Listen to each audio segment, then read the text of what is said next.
Hello students, this is Vipasha Garg, PFA 4th year, History of Modern Indian Art, Code 401। तो हमारा lecture चल रहा था अवनींद्रनाथ टैगोर का। इसमें ये नेक्स्ट टॉपिक है, दो आपके कल हो गए थे, चित्रण एवं विषय।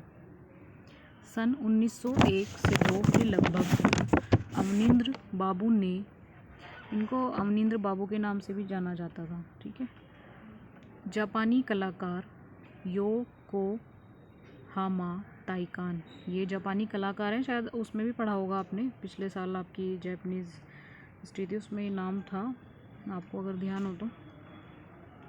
योकोहामा ताइकान व हिसदा, ये दोनों जापानी कलाकार हैं जो ठाकुर परिवार के अतिथि के रूप में कोलकाता आए थे। मतलब ये ठाकुर परिवार के अतिथि के रूप में कोलकाता आए थे। से उनकी कार्यशैली व निर्देशन प्राप्त किया। वो जो अवनींद्रनाथ जी हैं, उन्होंने जो इन दोनों कलाकार से अपनी कार्यशैली और निर्देशन प्राप्त किया था। जापानी पद्धति को सीखने के बाद आपने अनेक से उनकी कार्यशैली व निर्देशन प्राप्त किया।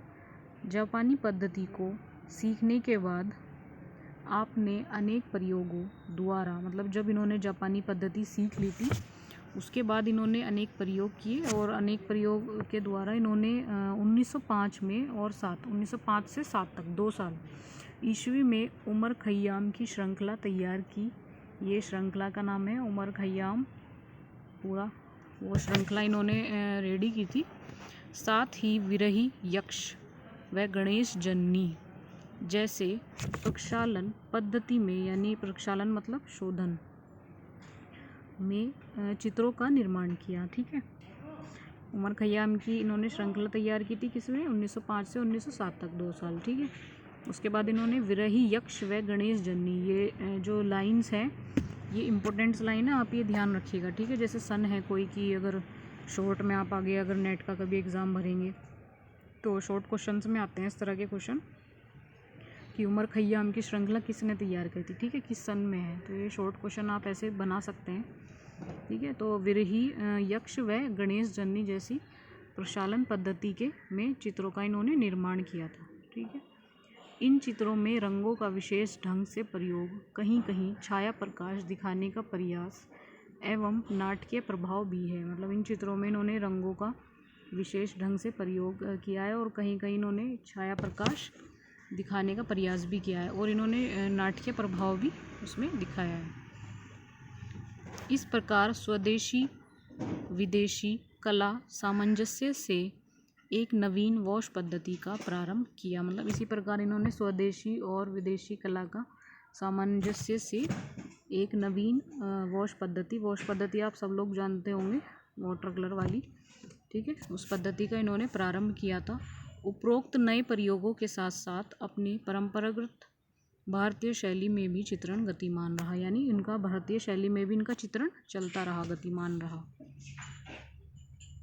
अवनींद्रनाथ ने भारतीय पौराणिक व सांस्कृतिक साहित्य को भी अपने चित्रों का विषय बनाया। जो अवनींद्रनाथ थे इन्होंने भारतीय और पौराणिक और सांस्कृतिक साहित्य को भी अपने चित्रों का इन्होंने विषय बनाया था। मतलब भारतीय में भी इन्होंने विषय बनाया, पौराणिक में भी और सांस्कृतिक साहित्य में भी, ठीक है। तथा ऋतु संहार, रामायण, महाभारत आदि को घटनाओं को चित्रित किया। मतलब ये जो सारी घटनाएं थी इनको भी इन्होंने ही चित्रित किया था, किसको, रामायण को, महाभारत को, ऋतु संहार को, ठीक है। श्री राम, मायामृग व अभिसारिका आदि उनके उत्कृष्ट चित्र हैं। मतलब जो ये श्री राम का है, मायामृग का है और जो अभिसारिका है, ये सारे ही उनके उत्कृष्ट चित्र हैं। अवनींद्रनाथ ने अन्य भारतीय कलाकारों के साथ अजंता, बाघ, एलोरा आदि की यात्रा की। जो अवनींद्रनाथ हैं इन्होंने, जो बाकी के सारे अन्य कलाकार थे उन्हीं के साथ इन्होंने अजंता, बाघ, एलोरा आदि की यात्रा की थी, ठीक है। और अजंता के उत्कृष्ट चित्रों की अनुकृतियाँ भी बनाई। मतलब जो भारतीय जो कलाकार थे उन्हीं के साथ साथ इन्होंने अजंता बाग और एलोरा की यात्रा भी की, और जो अजंता के जो चित्र थे उनकी अनुकृतियाँ भी बनाई थी, यानी उनकी कॉपियाँ भी बनाई थी इन्होंने। ठीक है। सन 1901 से 5 ईस्वी के दौरान बने चित्रों में बिल्डिंग ऑफ ताज, शाहजहाँ के अंतिम दिन, मुगल संयोजन, रंगों व अलंकरण को प्रस्तुत करते हैं। 1901 से 5 तक के दौरान जो इन्होंने जो चित्र बनाए वो थे बिल्डिंग ऑफ ताज, शाहजहाँ के अंतिम दिन और मुगल संयोजन। तो ये रंगों और अलंकरण को प्रस्तुत करते हैं, मतलब जो ये भी चित्र हैं ये रंगों और अलंकरण का इनका प्रेजेंटेशन दिखाया गया है इसमें। सन 1905 ईस्वी में बंगाल विभाजन के विरुद्ध, मतलब जो बंगाल विभाजन हुआ था वो उसके विरुद्ध जो आंदोलन हुआ था उससे प्रेरित होकर इन्होंने भारत माता शीर्षक एक अद्भुत चित्र को चित्रित किया। ठीक है। जो बंगाल विभाजन हुआ था उसके विरुद्ध इन्होंने आंदोलन से उसके विरुद्ध जो आंदोलन से प्रेरित होकर इन्होंने भारत माता शीर्षक वो अद्भुत चित्र इन्होंने चित्रित किया किसमें, 1905 में। ठीक है।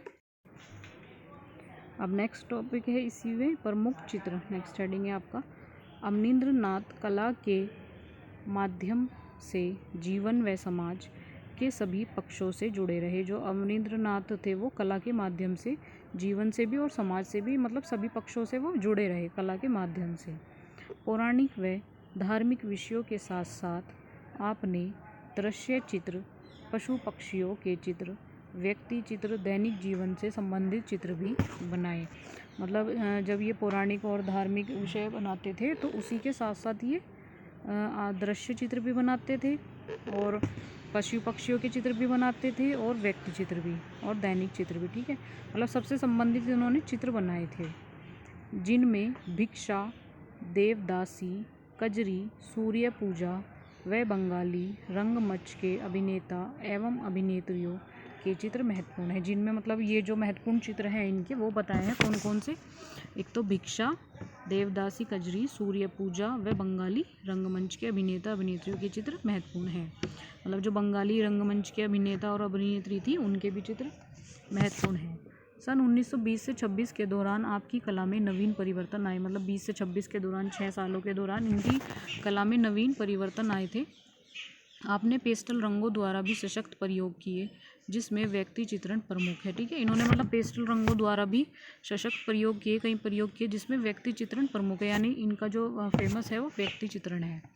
गांधी, टैगोर, CF एंड्रयूज के व्यक्ति चित्र आप अपना विशेष स्थान रखते हैं। ठीक है। जो गांधी है, टैगोर है, CF एंड्रयूज है, ये सभी उनके जो व्यक्ति चित्र हैं वो सभी अपना विशेष स्थान रखते हैं। आलमगीर, नूरजहाँ, औरंगजेब आदि इस युग के महत्वपूर्ण चित्र हैं। तो जो आलमगीर है, नूरजहाँ है, औरंगजेब है, वो सभी इस युग के महत्वपूर्ण चित्र हैं। बाद के वर्षों में लैला मजनू श्रृंखला के चित्र, चंडी व कृष्ण मंगल श्रृंखला के चित्र भी विशेष उल्लेखनीय। मतलब जो बाद के वर्षों में बने थे वो लैला मजनू थे और लैला मजनू श्रृंखला के चित्र, चंडी व कृष्ण मंगल श्रृंखला के चित्र भी इसमें विशेष उल्लेखनीय हैं। ठीक है। अब नेक्स्ट हेडिंग है इसमें नाटककार। नाटककार में अवनींद्रनाथ बाबू कुशल अभिनेता भी रहे। मतलब अवनींद्रनाथ कुशल वो अभिनेता भी रहे थे, अच्छे अभिनेता भी रहे हैं वो, यानी अभिनेता में भी उन्होंने वर्क किया है अभिनेता के रूप में। उन्होंने अपने विचित्रा क्लब द्वारा आयोजित नाटकों में अभिनय किया। जो क्लब थे, विचित्रा क्लब था जो उनके द्वारा आयोजित हुआ था, उसमें उन्होंने नाटकों में अभिनय भी किया।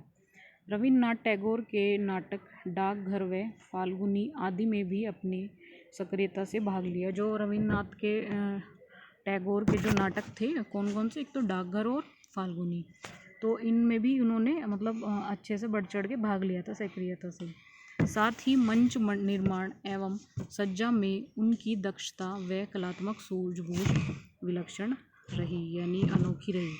मतलब मंच निर्माण और जो सज्जा थी उसमें उनकी जो दक्षता थी, उन्होंने जो कलाकारी दिखाई, जो कलात्मक उनकी सूझबूझ थी, यानी जो उनकी सोच थी, जो उनकी सेंस थी वो बहुत अच्छी रही और मतलब वो अनोखी रही थी, ये बताया इसमें। ठीक है। नेक्स्ट है आपका शिष्य परंपरा। अवनींद्रनाथ ठाकुर की शिष्य परंपरा अत्यंत समृद्ध मानी जाती है। मतलब जो इनके जो शिष्य थे उनको इन्होंने काफ़ी अच्छे से गाइड किया था। इनके प्रमुख शिष्यों में असित कुमार हल्दर, देवी प्रसाद राय चौधरी, चुगताई, नंदलाल बसु, शितेंद्रनाथ मजुमदार। इनके प्रमुख शिष्यों में असित कुमार हल्दर, देवी प्रसाद राय चौधरी, चगुताई, नंदलाल बसु, शितेंद्रनाथ मजुमदार और शारदा वकील। ये सबके नाम आपने सुने होंगे आर्टिस्ट के, सारे फेमस हैं। तो ये इनके सबके शिष्य थे, तो इसलिए इसमें ये कहा गया है कि जो अवनींद्रनाथ ठाकुर थे उनकी जो शिष्य परंपरा थी वो अत्यंत समृद्ध मानी जाती है, यानी ये सब बहुत समृद्ध रहे। ठीक है, जो अपने ज़माने के बड़े सिद्ध हस्त कलाकारों में गिने जाते थे, और हम सबको ही पता है ये सारे आर्टिस्ट बहुत अच्छे रहे और सिद्ध हस्त कलाकारों में गिने जाते हैं। ठीक है, आज की वीडियो में इतना ही।